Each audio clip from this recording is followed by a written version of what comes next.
What is going on, everybody? Welcome back to the channel. It is Wednesday. That means Wednesday, July 2nd, which means it is gear news time. We've got a few things, a couple little tweaks, a couple new things, vintage bring back stuff, and of course, some kind of knockoff to talk about. So let's get right into it. Before we discuss the gear news, do me a favor, hit the subscribe button and the like button if you like guitar stuff.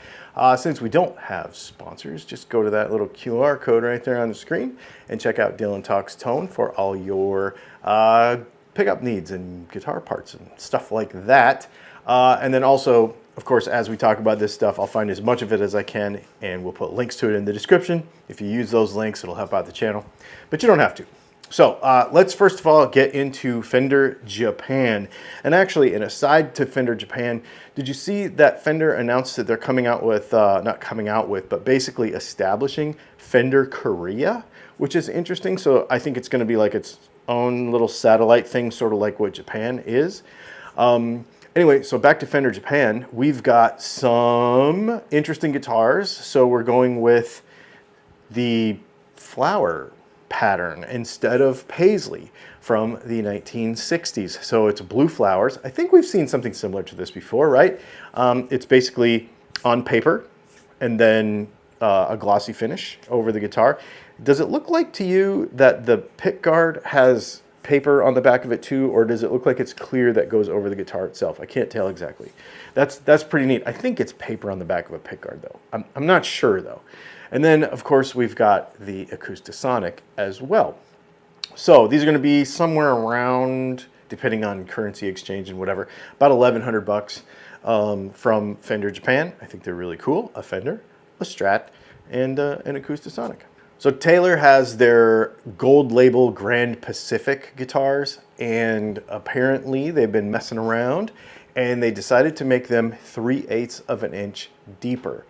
On an acoustic guitar, that makes sense. These guitars are going to have torrefied Sitka spruce tops, which is cool.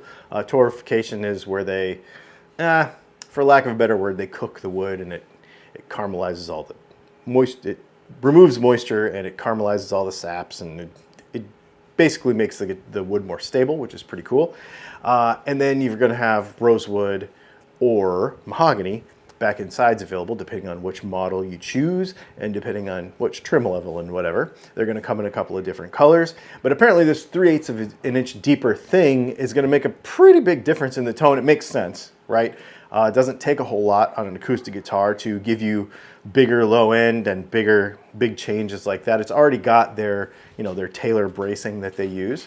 So yeah, pretty cool. This is a pretty cool set of guitars, and they're under 3,000 bucks, so somewhere between 25 and 3 grand, depending on which one you buy. The 517 and the 717, I think they're called. Let's see, the 517E and the 717E. So the trim levels, obviously, and doodads and whatnots that they put on there to make them more expensive on the 717. I'm sure there's more to it than that, but basically between those two things, I think the most expensive one is $29.99, which is actually relatively reasonable for an American-made acoustic guitar these days in the 2025s.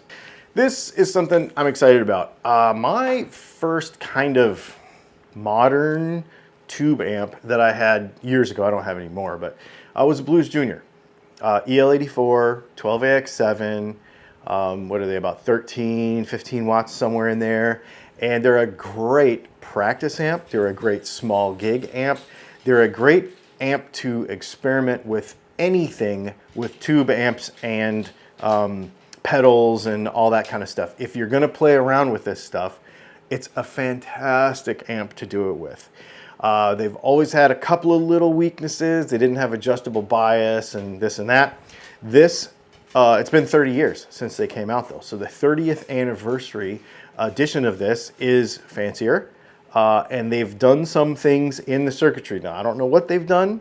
I don't know if they have changed bias. I don't know what they've done in there, but they say they've done some voodoo to make it more stable, to make it more clear even when you push it.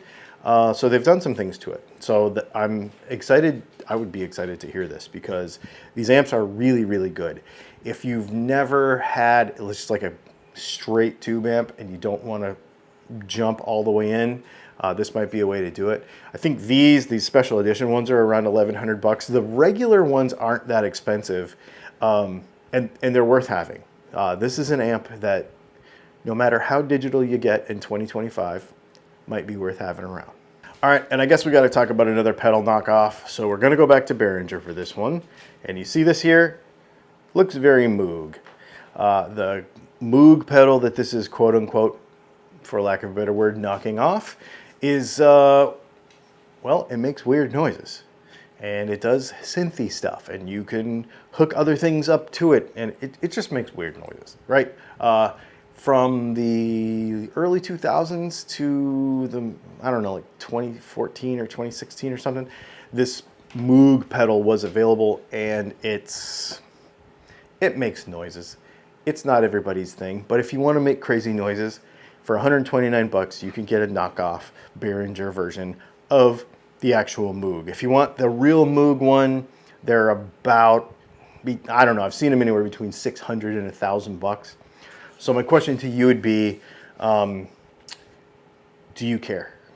Do you care that this is sort of like a knockoff of the real thing? Pretty blatantly, actually. They do flip the controls over, like the control arrangement is a little different, but obviously you know what they're doing there. Do you care? For 129 bucks, might be kind of fun. Let me know in the comments what you think. Also, let me know in the comments what you think of this stuff this week. What was, do you think, the dumbest thing on the list and the coolest thing on the list? Let me know both of those things, and if you plan on getting any of it. There will be links to everything I can find in the description. Like I said, if you use those links, it helps out the channel. And I guess we will see you in the next video.